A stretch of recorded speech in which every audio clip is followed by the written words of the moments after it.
Welcome to The Launch, where we have chosen to be leaders of our lives, and collectively we desire to help people be the best you that you could possibly be. And what you've done with your life thus far, is it giving you what you want? Is it giving you what you want? When you look toward the future, when you look at all that's going on out here, is there some place within yourself you say, hey, I know I need to be out there in that arena. I know I can do more than what I've been doing. I know there's some great music that I have within me that I haven't brought out here yet. Is that something that you begin to look at? Can I have the attention of all those who are hearing me? In the words of the great Muhammad Ali, I want to challenge you to think differently. I'm your host, Keisha Barnett. I got the fellas with me, Xavier Hall, Quinn Gant, and James Walker. So y'all, today's show, we're going to talk about divorce. Getting over divorce. And did you know that 70% of African American families are single family households? Yeah. And then 70% are divorced in the black community. Yeah. What you think about that? I mean, I don't know about y'all, but as I was growing up, everybody in my neighborhood, we all had moms, but the dads weren't there. Mm-hmm. Like, we were raised by the drug dealers in the neighborhood, raised by the pastors in the neighborhood, raised by everybody who wasn't our father. Right. And we had father figures, but no actual fathers. Mm-hmm. And we all had moms who were trying to be fathers. So that's all I knew. I didn't know anything else. So. Was that from divorce rates, or that just from people having children out of wedlock, though? Never got married. Right. And So we that's don't. not And a we're not divorce even. rate. Yeah, we're not even talking about the families who don't get married. Right. They just live together for 20 years and never have a I marriage. think the divorce rate, I think it's become, you have more people getting divorced now, I think, than what they were doing back then. For sure. Because back then you have, like, I say for my parents, and probably for maybe your parents, I don't know. But back then, I think the women had more of an obligation to stay married. Mm-hmm. That's what they felt like that was their role. Right. I'm supposed to stick by my man. I don't care what he does, if he cheats or if he's not coming home or whatever the circumstances is. Right. They felt that that's what they were supposed to do. Right. But I think as decades went on, time went on, more women felt like, I think it probably came about with all the women's right, the women's liberation type scenario stuff. They got better jobs and things, and they just felt like, well, if you're not doing this, then, you know, I'm not going to stick around. And it probably went the same way for the men, too. So For sure. I think the crack epidemic helped a lot. Yeah, that's Crack what I was saying. epidemic It helped sounded a like it was whole a setup. lot. It was a It's setup. a whole setup to break up black families. Exactly. Right. To Right. keep Exactly. black men in jail. If they in jail, then how they going to be daddies? Exactly. You know what I mean? Exactly. And then, yeah, it's a Exactly. lot I mean, of that is crack epidemic. When the movement happened, and like you said, the black family was really together, and even kind of when we went through our whole phase, and it was like the whole Black Power thing, and we went back natural, and Soul Train, and all the different shows was allowing blacks on television, and we kind of felt like we was making progress. It seemed like at that point, like when the whole Reaganomics things hit, then everything just really took a turn for the worse. I mean, the black community kind of turned into zombie land. Yeah. They started shooting instead of fighting. I mean, it just really took a turn for the worse. And then at that point, then the black family just was really just obliterated. Yeah. And we still haven't really recovered. Yeah, the daddy can't be a daddy in jail. Yeah. And the Reaganomics understood that. So if they want to break up the black community and keep the movement with Martin Luther King and Rosa Parks and, you know, the whole civil rights movement was started by black men that were plumbers and architects and, you know, a lot of different things in the neighborhood, in the community, but they didn't necessarily have a license to do that. Right. And it was all paid by black work. And so when they realized that, they put things in place to make sure that couldn't happen anymore. So they made the things illegal in the neighborhood. They also made you have a certificate to be a plumber and an architect and all these other things that you necessarily didn't need before. Yeah. And so they broke up the movement by taking the black men away and taking the money away. Right. And so now the Like you movement said, writing laws. Yeah. That was double standard mode. And we can't really continue to use that as an excuse moving forward, but No. it definitely plays a major factor in the percentage being so high in our Right, culture. right. You know? I like that because I really feel, James, you had something? I would say, but what do you think as to the reason why it's so high, though? Because of what we just said. I mean, they had to separate that in order to really have, like you said, the average black male thinking in the mindset of, I got father figures, but no real father. Because I'm gonna say about being divorced myself, and it didn't have anything to do with that. Yeah. And I say in my line of work with doing real estate, I say over the last 2 months, I've dealt with families, 3 families, and of course they are black, but they're selling their houses because they're getting a divorce. So I can see why the rate is so high. And I go back to say that they're getting divorced typically because, and some of these are coming from a household with a mother and father. Right. But they're getting divorced because of, well, he's not doing this. Yeah. Or I want much more. Or I don't think he's a go-getter. Yeah. I don't think she's a good wife. And I think that people are getting divorced for reasons that are not necessarily, I would say, reasons to be getting divorced. You know what I mean? We don't Well, get you married for. Sorry. I was going to say, you said earlier about now I feel like people feel like they have choices. Yeah. Back then when you got married, marriage was like, that was the thing. When you got in, you were committed. Yeah. Right. Nowadays, people don't want Right. to commit Correct. to anything. Correct. And now society says you do have all of these options. If Right. you're not doing X, Y, and Z, which that lines up with social media or Right. with the American dream, if you're not doing that, I have a choice. Right. I can put you to the side or I Right. can separate my family. Not really realizing the total effect that it Right. takes on your family. Right. I was going to say a few minutes ago, I like the fact of how we always bridge history into where we are. And it's unfortunate that all of us have experienced divorce. Correct. And some of the reasons I think people feel like they have a choice. They don't want to be committed to it. Right. And you didn't get married for the right reason. Exactly. I think divorce Yeah. starts. That's what I was gonna say. Divorce starts at the marriage. You know what I mean? Agreed. If you don't get married to the right person, Agreed. you don't get married for the right reasons, then divorce is inevitable. I agree. Because you get married typically for the ring, for social media. You get married for the wedding, for this princess theme that Right. you So have many dreamed people are of. so involved with all those things. Yeah. That's why Man. Love has nothing to do with it. Yeah. Nothing. Yeah, And it has nothing picking. to do with it. Are the pickers broke? I think the pickers are broke. the For sure. pickers. Yeah. Yeah, the pickers. Who you pick? Oh, right. Gotcha. A lot of Who times- you pick and then who picks? Does Right. a man pick? Does a woman Woman pick? pick. You know, the Bible says that a man findeth right. Right. a woman, findeth Right. a good thing. Now Right. women are choosing. Yeah. And that's what happened. Mhm. That's what happens a lot of times. The woman chooses and the man is like, I mean, she loved me so much, she gonna do what I need. And we get married for business purposes a lot of times. Yeah. We want our lives to be settled. Yeah. Right. And we're trying to be a real estate agent. We're trying to make a lot of money, and we need cook, and we need somebody at home to take care of stuff. And so we get married based off she loves me, Right. and she gonna take care of this, Yeah. and I really want to go to work. She's the best so let me candidate. go ahead and marry her out for my business. Yeah. And, Right. and then you eventually don't want to be with her no more because it's a business deal. It's a Now the business. crazy part about divorce is that, you know, people are so quick to jump in and jump out, but they really don't understand all of the stuff that comes along with divorce.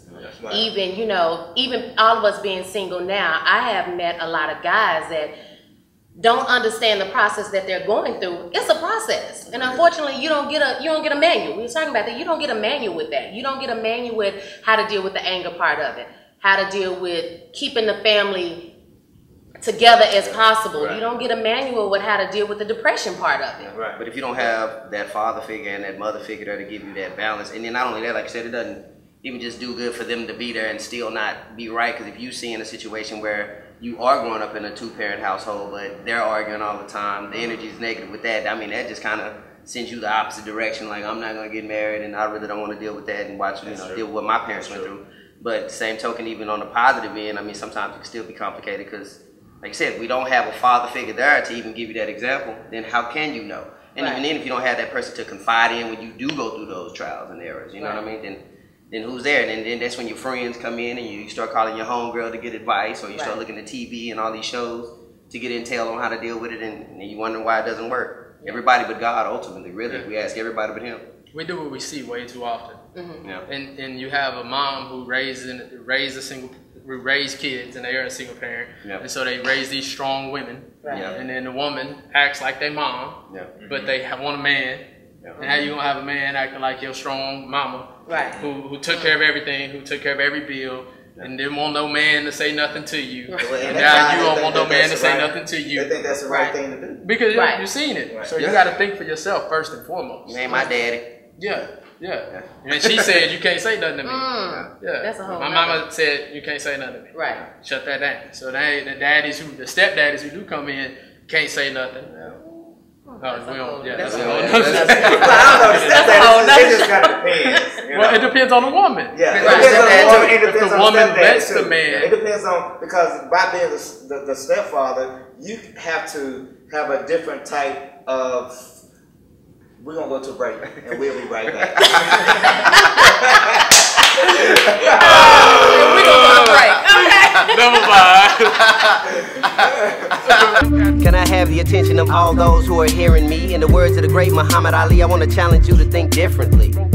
Be confident in yourself, dog, and start listening. Only surround yourself with people who love uplifting you spiritually.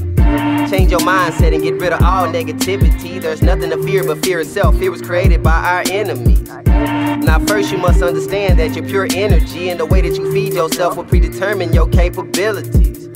What I'm trying to say is you can shine bright like the morning star. Never let anyone redefine you and tell you who you are. Don't let your dreams just be a want. You gotta make it just right. And we are back. James looked like he had an intense comment. James, what was you getting ready to say? I was going to say, by being the stepfather, you still have to have a certain relationship with the kids. And if you have a certain relationship with the kids, it's not as hard to get to them regardless of what the mother's saying. I mean, even vice versa. If you are the mother, if you are the stepmother, it's not hard if you have a relationship with them. I think when you don't build a relationship with them, it gets a little bit difficult. And that's really with, probably any child. And even, being the stepfather as I am, I think after a kid gets a certain age, because they go through so much as a child, not really knowing, okay, this is my stepfather, why my father's not here. And they have so many other different things going on, especially teenager, they're dealing with school and whatever. So you're going to get challenged as a parent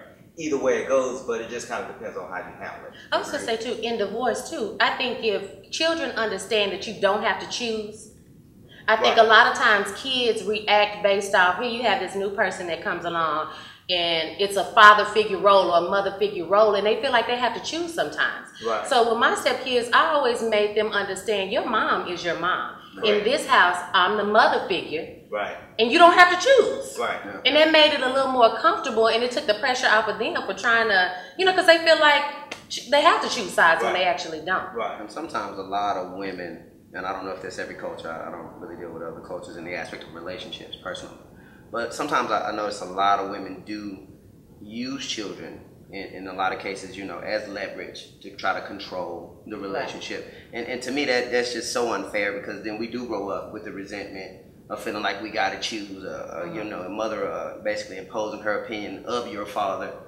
to you without really giving you an opportunity to know for yourself, or, and then just giving you that impression before you even, get an opportunity to get out there and even just see it. So, I mean, you really got to be careful with that and just kind of be fair to the child. Right. And thank God there are individuals like y'all that do have that maturity to say, hey, we're not going to put y'all in that situation. Let y'all see for yourself, kind of thing. And not allowing yourself to talk down, like you saying, about the father when the father's not there, or about the stepdad or the mother when they're not there. Because parents, I know, in my household, if something was going on in a relationship, I heard about it. And kids just shouldn't hear about that, because then you have a bias to the person, whether they are there for you or love you or whatever. If they mad at you, if she mad at you, then I'm mad at you. You know what I mean? And so you can read about it in the book. I was talking about that. So go get it. Gas? Giving it all you got all the time? Yes. Starting now. Good book. But you know what? I want to say that, I went blank. Yeah, come on. We was talking about gas. We was talking about gas. I was talking about mothers talking about fathers. I wanted to switch it up. Because we're talking about divorce, right? Yeah. So what is one thing that you wish someone would have told you either before you divorced, right, when you divorced? Because again, like I said, we can get a manual with this thing. Right. So James, what's one of those things that you wish somebody would have told you? How to keep a family together even after divorce. And when I mean family, I mean being able to have some type of relationship with the person you divorced with, and also with the kids, and make everything still be able to mesh together. Because when you divorce, and of course you got all that anger, you got anger, she got anger. Yeah. The kids have a certain level of anger just because they just confused as hell. They don't really know. But if you had, I mean, of course you can't really say you have a manual, but that was one thing I wish. How do I keep this together? How to keep her happy still? How do I keep the kids happy? Right. And how do I still go on? How do we make all this work together where it's no animosity amongst each other? Because as long as the animosity continues, everybody's still in this uproar, and you still got all the crap here. Right. Still, all the personal stuff. all the personal stuff that you just, really need to get past. No, for me it was, I wish somebody would have told me about the depression part of it. Yeah. I didn't know men could go through depression. Right. I didn't know I was capable of going through depression. I thought I was too tough and way too strong-minded to go through a depression. Black folks don't believe in depression. What is that? What is, huh? No, we can't go to God psychiatrist. God got you. Go to church. Go to church. Yeah. Yeah, so I did. I went to church like that. That didn't work either. I just faked it like everybody else around me was doing. I ain't saying everybody go to church fake, but I was being fake. Yeah. So it was just a scenario where you just continue to. I don't think he was being fake. Just didn't know. I just think he was trying to find me again. Right. Yeah. And I went, but it was fake because it wasn't really me. And so as I'm pretending to be who I'm trying to be based off what I feel like I need to fit in this box. Right. You know what I mean? And then I need to go to singles ministry so I can get a wife. Right. Because everybody else is married and they make you feel like you have a disease if you're not married in the church. Right. So I went through all that. And I think the depression part was the serious part for me, is realizing that, it's okay to be sad and it's okay to, tell somebody about it. Yeah, I went through the depression thing myself, and it was quite horrible. You go through you just like going through everyday life and thinking that you're okay. Yeah. You're like, it'll be all right, but you're not. And then when you start losing weight and you start, that was a signs of depression. Yeah. You just don't know it. Women and gain it took weight. Somebody, it took somebody that had seen. Y'all eat, we don't eat. Can't karate kicking in your jeans. Women eat and men don't eat. Depression, typically. I can't say I can't speak for all men, but I know for me, I lost 20, 30 pounds. Right. Wow. Looking sick. And I kept people like, man, what's wrong with you? I'm like, good. Right. Good. Yeah. Exactly. I'm just on a new diet. Functioning. On a new diet. Zombie. Zombie. Just going through the motions. Yeah, you dead, but look alive. Until I came across somebody and they told me, and I was like, no, okay, I got to change that. That has to change. Right. Start today. Start now. Start now. Start right now. Right now. Yeah. Now, what about you? For me, I wish somebody could have probably helped me to understand how to communicate a little better in the aspect of just understanding a woman's position and just her being the weaker vessel. Yeah. I got it, but I didn't get it. And there's really, like I said, no blueprint for that. You just kind of got to go through that. But I just kind of wish somebody could have just really sat me down and helped me to understand how to be a little bit more patient with that. Because I some of the disrespect sometimes that can come from the anger and the things that are said out of hurt and frustrations in the relationship during those tough times, it can be difficult for a man to really accept because respect is so big for us, but now understanding that you can't really listen to what people say when they're angry and allow that to enter your heart. Now, I'm not saying that it won't affect your spirit, but you can kind of adjust that. But when things enter your heart, it's really difficult to let that go. You know what I mean? So to kind of just be a little bit more mature in my approach, if somebody could have kind of set me down and just let me know, hey, now, there are going to be some challenges. She may say some things. I need you to understand that she's a woman. And I heard all of that, but I, at the same token, did not want to hear all that. It just was not. But you was dealing with your stuff, too. Agreed. So, just learning how to communicate a lot better, be a lot more patient in the aspect of what I was really going to be up against. So that I could have done that for my family, so that I wouldn't be the one that would allow my children to hear some of the disrespect, to take them through all that nonsense. Another thing for me is I lost my confidence through it. Yeah, that's natural. And that was huge for me, is that, I've always thrived. I think men, we thrive off our confidence. If we're not confident, it's gonna be tough to be able to do anything we're trying to do. And when somebody who says they love you and they're gonna be there forever and they got you, and then they all of a sudden go be with somebody else and they gone. Yeah. And you try to act like you're good, but that confidence level, it takes a dip, and then you got to do all type of stuff to try to bring it back up. Yeah. And that's why most people go work out when they single, when they go through divorce. That's when people get in shape the most. When they cut their hair, all kind of stuff. Yeah, snowball and all type of stuff. Yeah. I know for me, I wish somebody would have told me about the anxiety.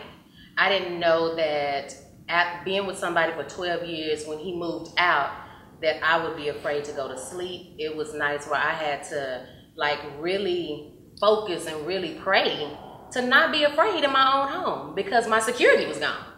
You know, yeah, I'm used to coming home, doing what I normally do. Even when we were not on good terms, the fact that I knew this man was there, you know, was a sense of security. So when that was gone, the anxiety went through the roof. So I had to really work through that. And that was crazy. It was really, really challenging. So we're going to take a break. We got some more stuff because I want to talk about actually what the goal of this show is, because we really want to help some people. We want to help you be the best you can possibly be. We'll be right back. Start chasing what you love, give it your blood and tears. Don't be afraid to get rejected, start facing your fears. And I recommend that you understand in your grand plan that it can't stand in this wicked land without holding on to his unchanging hand. Once you connect, he'll show you your gift, you must sharpen your tools. No more sitting up wasting time, no more hanging with fools. See, I say if you look at your life, and if you're not getting what you want, you owe it to yourself to do something differently. If you want a job, 85% they say. Welcome back. We are The Launch. Today's show, we are talking about divorce, overcoming divorce. And earlier we gave a little history of why we felt like the divorce rate was so high. So I wanted to talk about what's the whole goal of this show. Because we already talked about we didn't get a manual. I didn't get no manual when I got divorced. Didn't nobody tell me about anxiety. Didn't nobody tell us about depression. So what's our goal for this show, Xavier?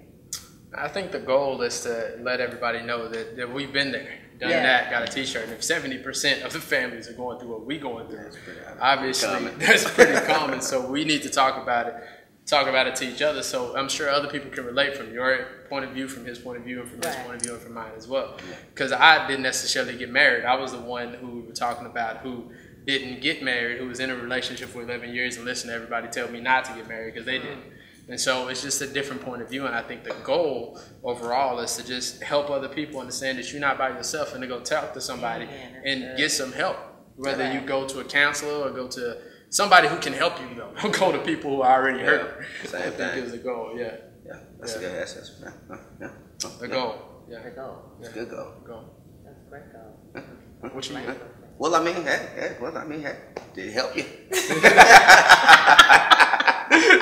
I think, like you said, something that's key about getting some help, and that it's okay that you're hurting. Because a lot of people don't acknowledge that they are hurting, or how bad they're hurting. Because I remember driving down Cooper Street, and because I was missing the space of my ex-husband being there, I didn't want to. This was one of those days I didn't want to talk to my homegirl. I didn't want to call my mama. I needed a male connection, not a sexual connection.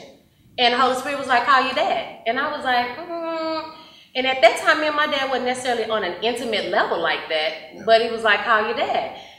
I was like, okay, well, what do I say? So I picked up the phone and called my dad, and I was just like, Dad, I'm sad. And my dad went in. And that was like that bridge that made us so close. But I needed that. And I didn't realize that you have to reach out. You have to tell people that you are hurting. And that you can't just vicariously live in every day. I was going to work. A lot of people was like, I didn't know it was that serious. I thought you just got over it. And I was hurt. Now, you know, the workplace, I didn't feel like that was the right place to bring all of that and dump it out. But at the same time, I really feel like you got to connect. But everybody knows anyway. Everybody who knows you, they already know. They see it in you. They know. They're just waiting on you to say something. Like, the crazy thing about it is I talked to my father as well. And I grew up, like I say, my mom, she was with the man, but he didn't really get to say anything to me. And my dad lived 300 miles away. And so we didn't talk every day. We talked some, but it was always, how you doing, son, on happy stuff, stuff like that. But I never talked to him on an intimate level. So when I was going through the same thing, I actually talked to my father. It was like, man, I'm hurt. He was like, man, I know. And this is how you get through it. And this is what the process is. If you reach out to people, they waiting on you to say something. Like we always say, God is waiting on, we waiting on God, but God really be waiting on you, and there's other people around you who are just waiting on you to say, I need help. Rather, because if they just approach you with it, you're going to knock it down anyway, especially men. We're going to be, man, I'm good. I'm good. You ain't, That's true. Now, I'll say this, though. In a situation kind of like mine, when I went through my depression mode, because there are people out there who don't have a father or a mother to call, you know what I mean? So in that situation, in some cases, and I'm not recommending this for every individual, but I really just had to change my mind, period. Like by myself in my own corner. Like I would do something as simple as open the blinds up You know, I'd be sitting in here and it'd be totally dark, and my mood would be totally negative, and the energy would be totally negative. And God was like, "Why don't you get up and open these blinds up?" To the point where, like, now I say little things like, "I'm gonna let Jesus in the room," you know, by opening up the blinds, letting the sun in, and just kind of changing the atmosphere. You know what I mean? And then I had to kind of change what I was doing. Like, certain things that I was doing was kind of helping the depression and feeding the depression.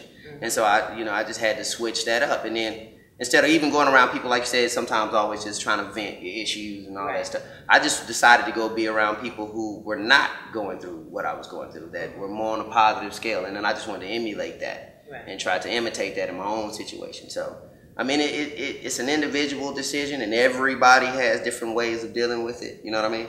But I guess in my situation, I actually just really had to go to God, and God was like, "Well, why don't you just get up and just go ahead and just be glad and be grateful," and then just kind of, like I said, just change that focus, as opposed to focusing on all the negative. You know, I just chose to be a little bit more optimistic about it. You know what I mean? James came into my life at the exact same time when I was depressed, and he didn't know this, and he probably is shocked by me saying it right now. He had no idea that I was going through that when he actually came into my life.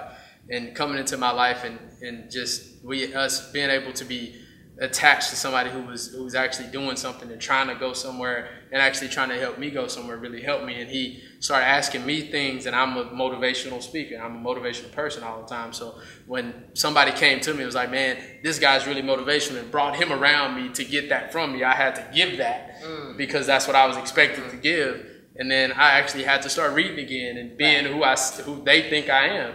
And so, you know, for him to come and expect something based off somebody else saying something about me made me change my mind and actually start doing what I had completely stopped doing by listening to motivational tapes, reading books, and doing what I felt like I needed to be doing every day, who got me where I needed to be. So that's a good visual. And that's the thing that people don't understand. It's not an overnight process. No, at all. It's not an overnight process. Right. And I'm glad that y'all gave a visual, because I know some people out there that are in that place where then sometimes you get to that place where you don't want to talk to nobody. You, like you say, you're tired of venting. You want something different, but you don't necessarily know what that is. So that visual to get up, open up the blinds, reach out to somebody, or somebody coming into your life. Because I love how God does it. He always brings you somebody. You got to be receptive to it. Like you said, you got to give it back. Right. But, you know, to really, really see that visual, I think that's good. Perspective. Yeah. Yeah, I wrote a book for 6 months, like with my hood on every day. Just that's how the book came about, through depression. So good things will come out of it if you allow yourself to stay busy. But then use the pain for something. Right. Use the pain for something. And not just busy to be doing stuff, because I was real busy, but I wasn't living. Right. And that's why I was like, wait a minute, I feel happy when I go home. I was past because divorce is like grief.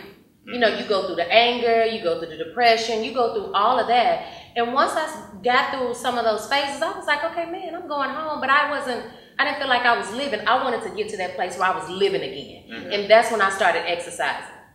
I got in the gym, and it was like, oh, I feel good. I had a different type of energy. I wasn't just going. Everything had a purpose there. It wasn't just me just being busy doing tasks and stuff. I would say this too. You have a drive, a different drive. Yeah.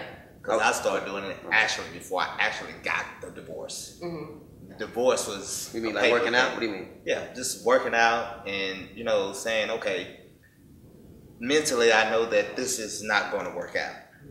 And I know that, you know, we not going to go nowhere from here. So in my mind, I thought, I'm going to go ahead and start living a different life right now instead of, you know, waiting, even though we got separated and then we got the divorce later.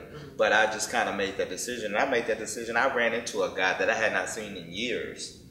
And actually it was over his house, and the guy came by, and the thing about it, I have not even seen that guy since then. And then maybe it was a guy thing, I don't know, but when we crossed each other's paths, just what he said to me, kind of looking at me and looking at my appearance, like, you know, dang, nigga, I mean, you know, what's up with you? What's going on? This is his exact word. Right. You know, and he got to give me, and I know him because he actually, I used to, you know, we used to kind of be involved in a project together, whatnot. So, and he was, and you know, he kind of, and you know, that was like a light bulb went off. You know, when he said that to me. And from that point on, I made a decision I was going to change my life. Get out of your depression. Suck it up. that's over with. Right. You ain't no use in going through this fuss and fight. I mean, just let it go. And then, you know, I decided to move on with my life. You know, say group time. Yeah. Say this real quick, and I'm gonna leave it alone. What I think people should definitely understand is that that's normal. It's normal. Right. That, Right. and it's okay, but you got to get through it. So don't reject it, embrace it, and just go through it. Because I mean, ultimately, it's really designed to make you stronger. Right. Because it's some learning stuff. Because you know, we got to take a break. We got to put a pin in that because we got to come back. Where in the world are we really safe if we only plant the seeds of children who love to hate based on race, lust, envy, and greed? False prophets with false doctrine are spreading like weeds. Building crippled Superman, shout out Christopher Reeves. No disrespect, not trying to offend, I'm just speaking the truth. What good is a future full of pollution and misguided youth? He said to place my faith in him and not Apple or Droid. And that faith without any work is just pointless and void. Now when I wake, said I'm determined with focus and purpose. Work from within to help control what y'all see on the surface. Now I'm absolute with my time and I'm no longer drifting. Our goal for today was hopefully to reach some people and let you understand that it's natural. The process that you're going through is natural. And just from our perspective, some of the things that we have gone through, it wasn't pretty. We've gone through depression. I've had anxiety. But you can definitely come out on the good side. And that's a great thing because we're going to bring you a part 2. And we're going to talk about after you have gone through the anger, after you've gone through the depression, you hate everybody. You know what? This time now you are in a great place and space. And prepare yourself to meet somebody, meet the next person in your life. So what we want to tell you is when you don't have enough fuel, you got to go get you some gas. We want you to give it all you got. All the time. Starting now. Right now. Right now. Oh, we are the launch. I didn't get to say nothing. I like that, but okay. See y'all next week. We are the launch. We are the launch. We are the launch. That's what you said. That's what you said. That's what you said. We are the launch. That's you. That's your line, dog. That's your line. That's what you get a bit on the end. Now understand, I feel your pain here in our time of need. And we can't be afraid to change, y'all, cause that's guaranteed. Where in the world are we really safe if we only plant the seeds of children who love to hate based on race, lust, envy, and greed? False prophets with false doctrine are spreading like weeds. Building crippled Superman, shout out Christopher Reeves.